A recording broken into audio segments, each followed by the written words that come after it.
મિત્રો ફાઇનલી છે આજે આપણું ગ્રાઉન્ડ છે તૈયાર થઈ ગયું છે 2-3 દિવસના અથાક મહેનત પછી આજે તમારી સામે જે પ્લાન એકદમ જોરદાર ગ્રાઉન્ડ છે એ તમારી નજર સમક્ષ છે આવવાનું છે।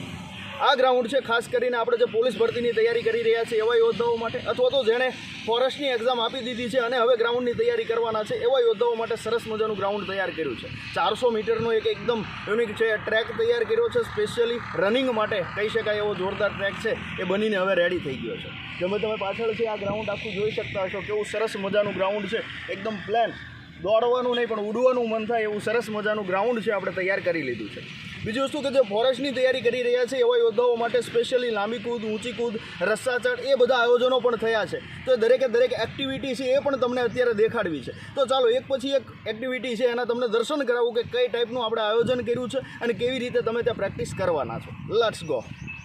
આ ગ્રાઉન્ડમાં આવી રીતે સરસ મજાનો અહીંયા આ ટાઈપનો કંઈક આપણે ટ્રેક તૈયાર કરેલ છે અને ટ્રેક એકદમ એમ કહી શકાય કે માટીનો છે સ્પેશિયલી યોદ્ધાઓને દોડવાની ખૂબ મજા આવે એ ટાઈપનો છે ટ્રેક આખો તૈયાર કર્યો છે। તમે જોઈ શકો છો આખો નજારો ટ્રેકનો આ ટાઈપનો કંઈક ટ્રેક છે આખો 400 મીટરનો રાઉન્ડ છે એ ટ્રેક તૈયાર કરાયેલો છે।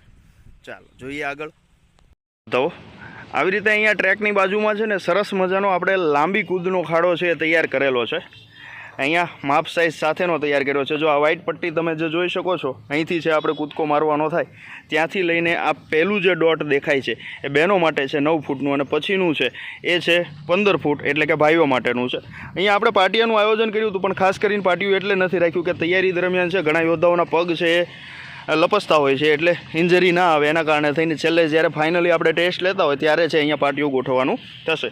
જોકે આમ તો માટીથી એ રીતની વ્યવસ્થા સરસ મજાની બનાવી છે કે તમને પાટિયા જેવું નિશાન છે એ ત્યાંથી તમે કૂદ છે કરી શકો અથવા તો કૂદકો લગાવી શકો। આ લાંબી કૂદ જે છે એની બાજુમાં સરસ મજાનું એમ કહી શકાય કે પુલઅપ્સ માટેનું છે એ આખું માળખું તૈયાર કર્યું છે।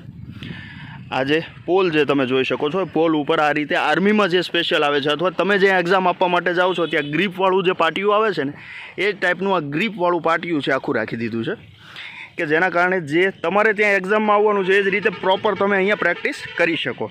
ઓકે ચાલો એની બાજુમાં અહીંયા તમે જે જોઈ રહ્યા છો એ છે ઊંચી કૂદનો ખાડો છે અને એના ઉપર આ ઊંચી કૂદમાં સ્પેશિયલી આપણે માપ સાઇઝના આધારે અલગ અલગ માપ રાખેલા છે। આ સૌથી ઉપરનું છે આ 4.3 એટલે કે ભાઈઓની હાઇટનું છે અને અહીંયા 3.2 છે આ બહેનો માટેનું છે અને વચ્ચે જે છે એ પ્રેક્ટિસના ટુકડાઓ આપણે ગોઠવેલા છે। તો આ રીતે અહીંયા છે એ ઊંચી કૂદ થવાની છે અને ત્યાર પછી ફાઇનલી જે તમે જોઈ રહ્યા છો અહીંયા રસ્સા ચડનું આખું આયોજન છે અને આપણી સાથે સરફરાજભાઈ છે એને આપણે પાછી માહિતી પૂછીએ કે ભાઈ આમાં કઈ રીતે આવે છે। સરજી તો આ ખાખીની જે તૈયારી કરે છે એ યોદ્ધાઓને ખાલી ફોરેસ્ટમાં એકમાં જ આવે છે બાકી ખાખીવાળા એક યોદ્ધાઓને રસ્સા ચડ નથી આવતું। તો આમાં રસ્સામાં કંઈ આમાં અને આર્મીમાં અને કંઈ સ્પેશિયાલિટી હોય છે અલગ અલગ?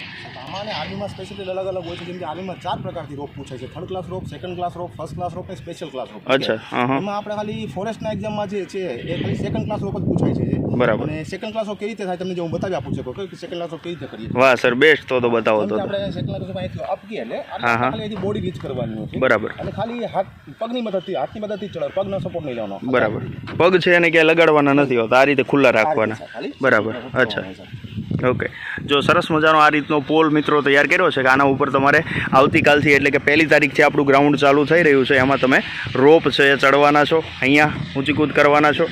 એટલે જે યોદ્ધાઓ હજી વિચારી રહ્યા છે કે સરસ મજાની GCA સાથે તાલીમ લેવી છે તો યોદ્ધાઓ વિચાર નથી કરવાનો જરાય બસ પકડવાની છે સામાન લેવાનો છે અને GCA સાથે તૈયારી કરવા આવી જવાનું છે। આવો સરસ મજાનો માહોલ અહીંયા તમને કાલથી મળવાનો છે એટલે કે 1લી તારીખથી આપણો કેમ્પ છે એ શરૂ થવા જઈ રહ્યો છે। તો આવતીકાલે મળીશું ગ્રાઉન્ડમાં ત્યાં સુધી જય હિન્દ જય ભારત ભારત માતા કી જય।